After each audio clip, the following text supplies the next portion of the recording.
श्री रामायण। आइए श्रवण करते हैं दशरथ की मृत्यु के पश्चात राजा के बिना होने वाली देश की दुरावस्था का वर्णन। आक्रंदिता निरानंदा शास्त्रकंठ जना विला अयोध्यायामवतता साव्यति या शर्वरी। अयोध्या में लोगों की वह रात रोते कलपते ही बीती। उसमें आनंद का नाम भी नहीं था। आंसुओं से सब लोगों के कंठ भरे हुए थे। दुख के कारण वह रात सबको बड़ी लंबी प्रतीत हुई। जब रात बीत गई और सूर्योदय हुआ, तब राज्य का प्रबंध करने वाले ब्राह्मण लोग सब एकत्रित दरबार में जमा हो गए।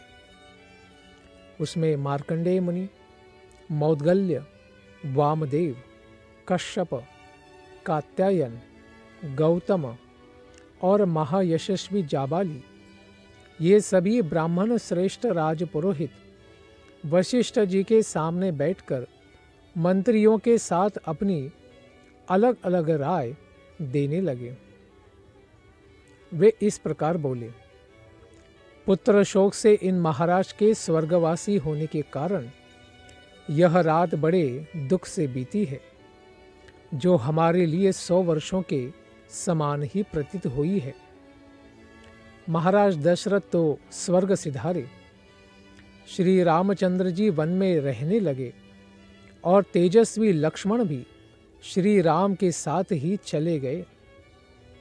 शत्रुओं को संताप देने वाले दोनों भाई भरत और शत्रुघ्न अपने मामा कैकेयी देश के रमणीय राजगृह में नाना के घर में निवास करते हैं। इक्ष्वाकु वंशी राजकुमारों में से किसी को आज ही यहाँ का राजा बनाया जाए, क्योंकि राजा के बिना हमारे इस राज्य का नाश हो जाएगा। जहाँ कोई राजा नहीं होता, ऐसे जनपद में विद्युन्मालाओं से अलंकृत महान गर्जन करने वाला मेघ पृथ्वी पर दिव्य जल की वर्षा नहीं करता। जिस जनपद में कोई राजा नहीं, वहाँ के खेतों में मुट्ठी के मुट्ठी बीज नहीं बिखेरे जाते।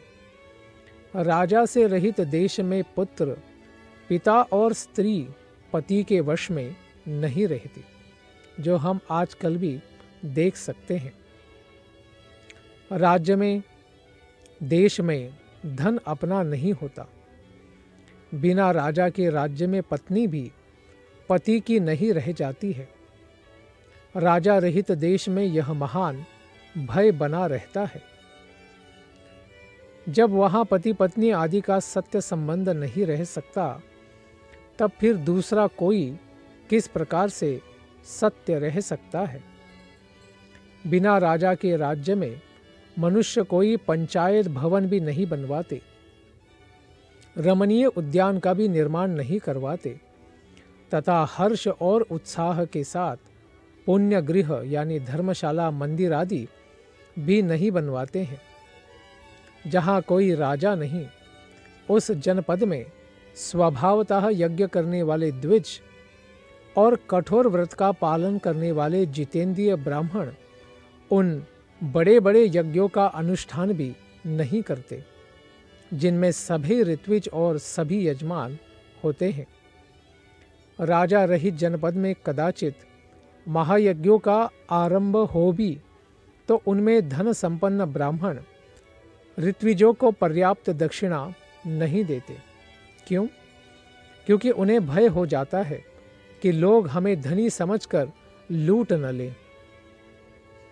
अराजक देश में राष्ट्र को उन्नतिशील बनाने वाले उत्सव, जिनमें नट और नर्तक हर्ष में भरकर अपनी कला का प्रदर्शन करते हैं, बढ़ने नहीं पाते हैं, तथा दूसरे दूसरे राष्ट्र हितकारी संघ भी उसमें नहीं पनप पाते हैं। बिना राजा के राज्य में वादी और प्रतिवादी के विवाद का संतोषजनक निपटारा भी नहीं हो पाता। न्याय व्यवस्था भी ठीक से कार्य नहीं कर सकती है। उसके साथ ही व्यापारियों को भी लाभ नहीं प्राप्त हो पाता। कथा सुनने की इच्छा रखने वाले लोग कथावाचक पौराणिकों की कथाओं को सुनकर भी प्रसन्न नहीं होते। राजा रहित जनपद में सोने के आभूषणों से विभूषित सारी कुमारियां एक साथ मिलकर संध्या के समय उद्यानों में क्रीड़ा करने के लिए नहीं जा सकती। बिना राजा के राज्य में धनी लोग सुरक्षित नहीं रह पाते। चोरी डकैती सर्वत्र होती है तथा कृषि और गोरक्षा से जीवन निर्वाह करने वाले वैश्य भी दरवाज़ा खोलकर नहीं सो पाते हैं। यहाँ गांव में भी रात में भैंसें चोरी हो रही हैं। राजा से रहित जनपद में कामी मनुष्य नारियों के साथ शीघ्रगामी वाहनों द्वारा वन विहार के लिए नहीं निकलते हैं।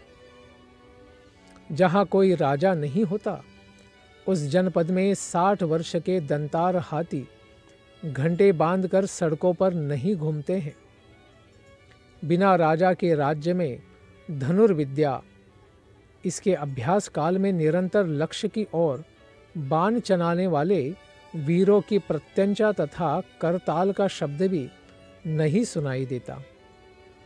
राजा से रहित जनपद में दूर जाकर व्यापार करने वाले वणिक बेचने की बहुत सी वस्तुएं सदा लेकर कुशलपूर्वक मार्ग तय नहीं कर सकते। जहाँ कोई राजा नहीं होता उस जनपद में जहाँ संध्या हो वहीं डेरा डाल देने वाला, अपने अंतःकरण के द्वारा परमात्मा का ध्यान करने वाला और अकेला ही विचरण करने वाला जितेंद्रिय मुनि भी नहीं घूमता फिरता है। अराजक देश में लोगों को अप्राप्त वस्तु की प्राप्ति और प्राप्त वस्तु की रक्षा नहीं हो पाती है। राजा के न रहने पर सेना भी युद्ध में शत्रुओं का सामना नहीं कर पाती, क्योंकि तथाकथित जननायक बंकर्स में छुपके बैठे रहते हैं।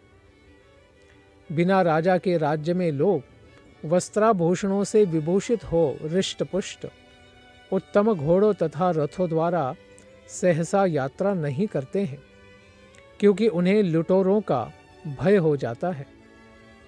राजा से रहित राज्य में शास्त्रों के विशिष्ट विद्वान मनुष्य वनों और उपवनों में शास्त्रों की व्याख्या करते हुए नहीं ठहर पाते हैं।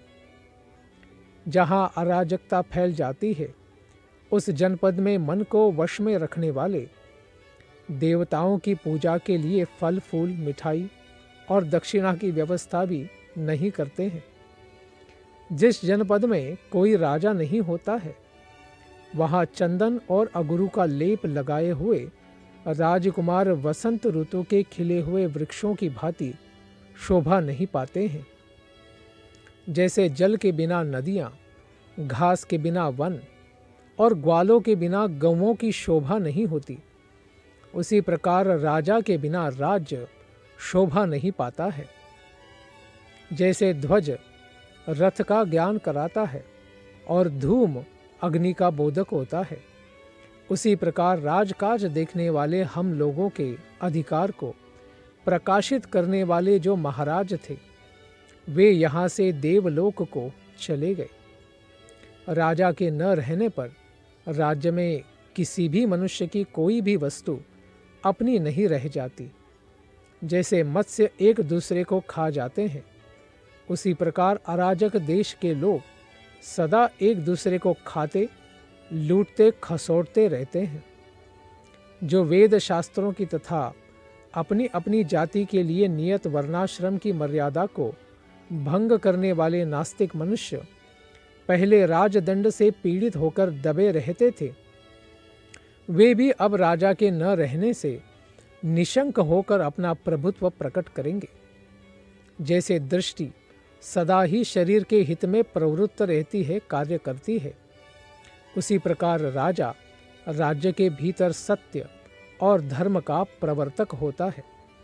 राजा ही सत्य और धर्म है, राजा ही कुलवानों का कुल भी होता है।